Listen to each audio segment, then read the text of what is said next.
Hey everybody, it's Elizabeth. Welcome back to the garden. So I had mentioned in the past I was going to do bi-weekly garden tours. Look at me overcommitting.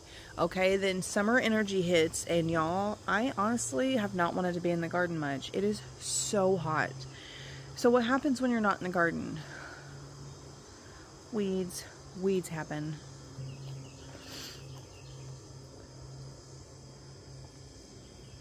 My gosh. So many weeds. So many weeds. So I thought instead maybe I would just, we'll have a walk around.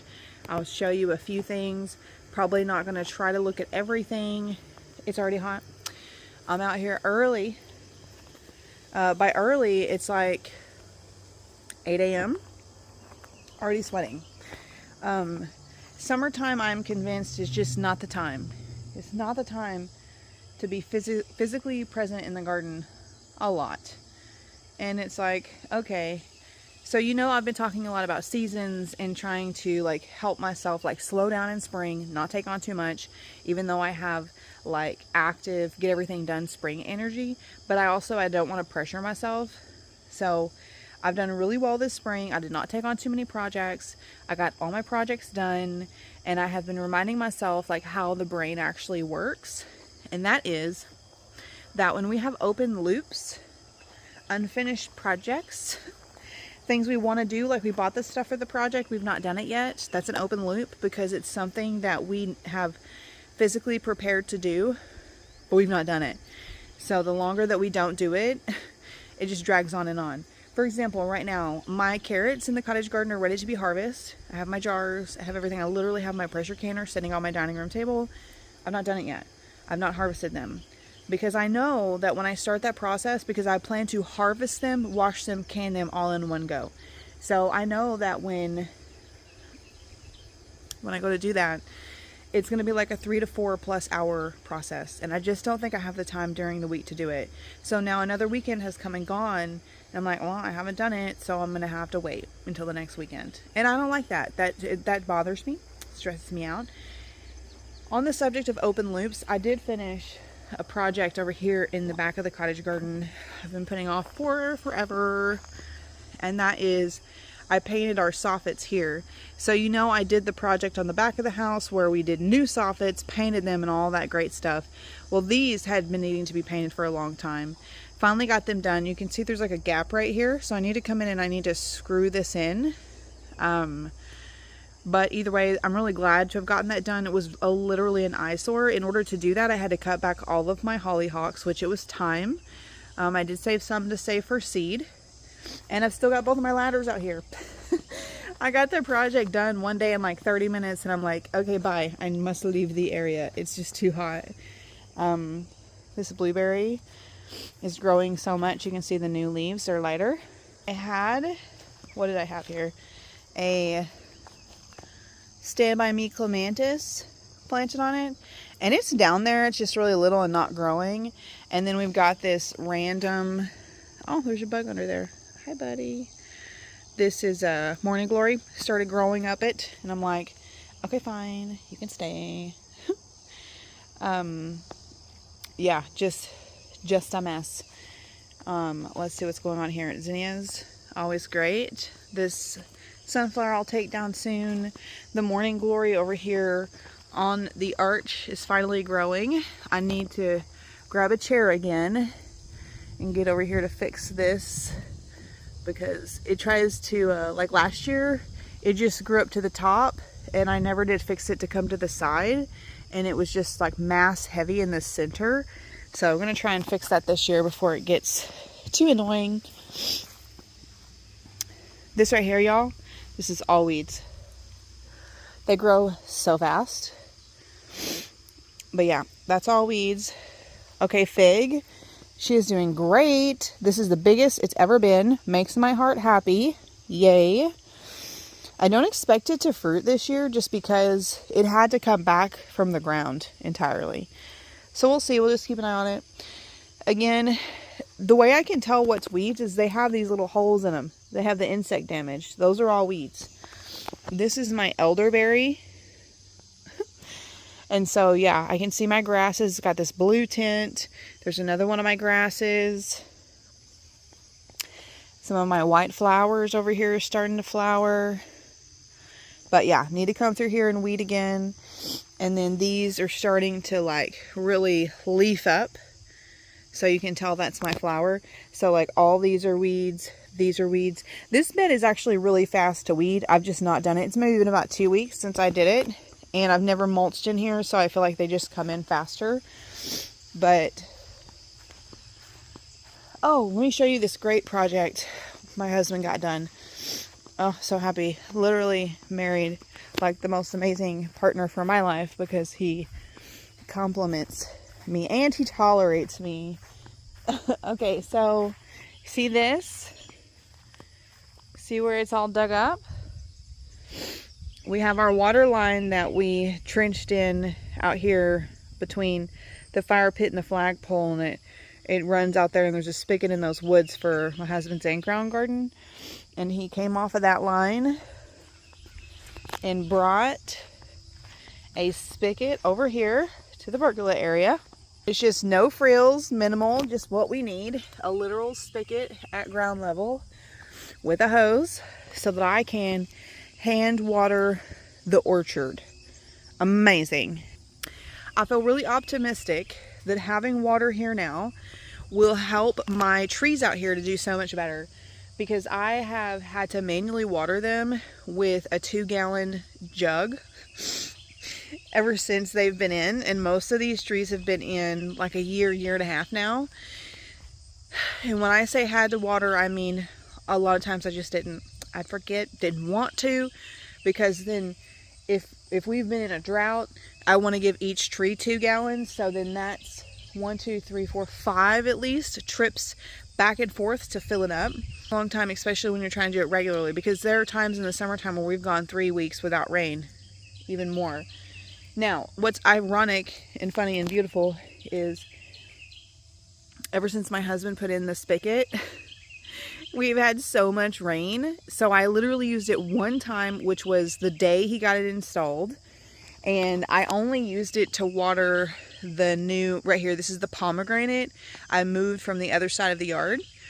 And I didn't water anything else because I think we'd recently had some rain. So I swear, the thing's been in maybe 2 weeks. It's rained every 3 days since the water spigot's been in. The last 2 rainfalls we had were 1 inch and 1.5 inches. Wonderful, long, slow, drizzling, all-day rains. Plants love that. Trees love that.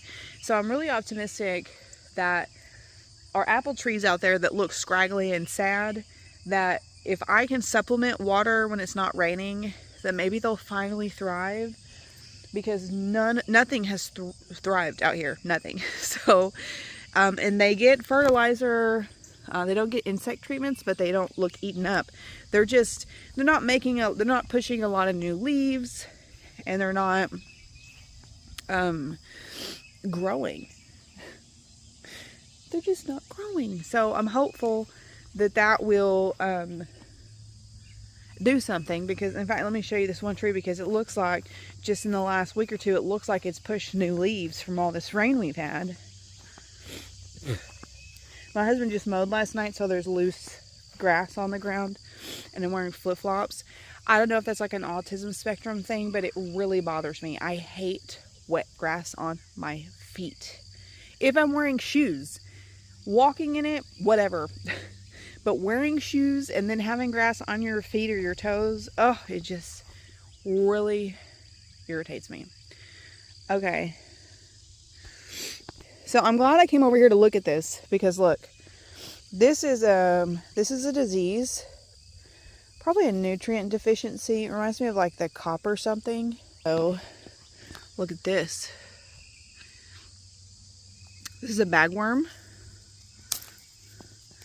They make worms in there, or there is a worm in there, but then in order to like make their little cocoons, they like eat off of your tree. So like, see how this leaf is like nibbled, and then this one is nibbled. Okay, so that's a bug problem. So I think we will go ahead and spray these with insecticide. They have no fruit on them. It has never made fruit. And then look, it's got these spots. So other than water, I could start doing some kind of spray. See, this is just lack of moisture. This one doesn't look like it has any sort of disease. This is another apple. This is our peach that we put in just this year. And she's done okay. She lost her lower limbs, but for something that is newly planted, that could be transplant shock and that could be totally fine. Now, all of her leaves do have holes, a lot of them. That's some sort of insect damage. So I would want to spray her too. We'll probably just hit them all with an insecticide. This one, look at its leaves. Eaten. Look at all these. Yeah. I'm gonna, my husband handles the chemicals when we use like the strong non-organic chemicals, and I'll have him hit them all this evening. This is new growth, so this is great. But look, these are eaten too. I mean, once you could say some of this damage could be from wind, but this is from like a caterpillar or something. This girl, she's been here at least a year and a half, and I swear to you, she was that size when she went in. So it just makes me sad that they're not progressing. This is the pomegranate that got moved over in the last month. You can see she's putting on new growth, so that's great. So now that I have a water source to the orchard, not only do I want to add another row of 3 more trees, which we'll probably do this fall after the heat leaves, and but also I want to take my orchard management a lot more seriously, because I feel like in order to have success with an orchard, there's my raspberry, she's done for the year, I think. You really have to put all these different measures in place. And anyway, so what I was saying earlier with the heat not being in the garden, y'all, everything is so weedy. But look at these volunteer zinnias in my medicinal raised bed. They're like, hey, really still in the show. Let's see, there's my blackberry. Okay, so she's still growing because now she's this tall. Okay, last time I showed you guys is probably down here. And then another zinnia. There's my other blackberry. And it's time to harvest a lot of weeds. A lot of my plants. What is this? Oh, that's mint growing into the Tulsi. Okay, so anyways, lots to harvest. I'm going to be doing that really soon, but right now my table is covered in tomatoes, which is a blessing, but also lots to do. I think that I'm just going to wrap up here with the tour, quick little tour, because it's bright and it's hot. Things are growing. Got this lovely rose over here.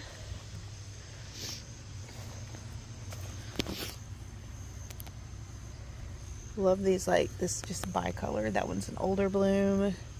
Look at this new one waking up. And then this banana tree here is finally growing. I feel like she's behind. And then that was definitely behind. But this elephant ear here is doing great. And then this jasmine, I was afraid she would try to grow through that. Got a new solar bug zapper. And yeah, so we're just gonna have to redirect her so she doesn't get just, you know, in it. But anyways, doing way better here than in the cottage garden where I had her for a year. Got the pool on. Oh, these over here are doing so good. Look how beautiful these containers are. Definitely perk up. This is the only time of day where they get direct sunlight. And then the sun moves a bit, and then there's like they're shaded from the house here, so that it's actually been really perfect for them. So I think I'm going to keep this arrangement of containers in this corner of the deck. I have lavender in here, but she's growing slow. It looks like she's probably in constant shade maybe. And then we've got our creeping thyme back here. I love that we've got like a mix of annuals. This feels like a succulent, but it's an annual. It may be a succulent. I really don't know a lot about this flower. And then we've got herbs, medicinal, culinary, flowers, and then you just get your big wow with your petunias. Gotta love them. And then this blueberry here has done really well, but whatever, I guess it's our soil that came out of our compost pile has been very weedy. So look, all this comes up. I've pulled weeds in here like probably every couple of weeks, and it's like it makes the blueberry look deceptively more lush than it really is. And it's like, oh, oops, those are all weeds. But anyways, it's doing well. I've harvested stuff from it. I didn't expect to get any off of it this year, but I have, so that's been great. But anyways, she's doing good. I just wanted to put together a quick update for you guys because I've not been in the garden. The to-do list is definitely starting to stress me out, and I'm trying to remind myself I'm not, instead of getting out and pulling the weeds in a bad mood because I feel I have to and I have all this pressure, I'm just not doing it. I know it's going to make the weeds worse, but I feel like in a few weeks or on a cool morning, if there's a break in the weather, which there will be, it's never hot for 99 days in a row, you know. There's always a break in the weather at some point in the summer, numerous times in the summer. And so when that happens, I will just get out and weed all I can, because I just have to kind of go with the ebbs and the flow of the season. And right now the season is sweltering hot and not conducive for weeding. Honestly, it's not. I mean, even getting out at dusk, y'all, like dawn, it's so humid in Arkansas, you don't even understand. It could be 75 degrees when the sun comes up, which will be normal, but it's gonna feel like 90. So I mean, I'm out here, I came out here prepared to weed today. I'm wearing a bathing suit under my dress so that I can get in the pool and cool off in between chores. And then I just thought, you know, I'd rather not. I need to harvest my celery, which I'm going to do that and film a short video with you guys here in a minute. And then just get back in the house. It's just not the season for it. So anyways, here's my little update. Showed you a lot, skipped a lot, but anyways, hope you enjoy it. If you have any tips for fruit trees and orchard management, please do let me know. It's kind of a newer thing for me. I mean, yeah, we've had fruit trees for a couple of years, but we've kind of just been chaos orchard care and just kind of letting them go to nature. And now I really just want to help them thrive. So any tips would be appreciated. I hope you guys have a wonderful day. Thank you so much for being here and watching. If you're new to my channel, I just want to tell you really quick that I wrote 2 books about gardening that you might find helpful, and I would love it if you would check them out. I wrote the Cottage Garden Handbook and Nature's Top 25 Healing Plants. Both are currently listed on my Etsy shop as a printable digital download, and soon, maybe now, are on Amazon in print. So check them out if you feel like it.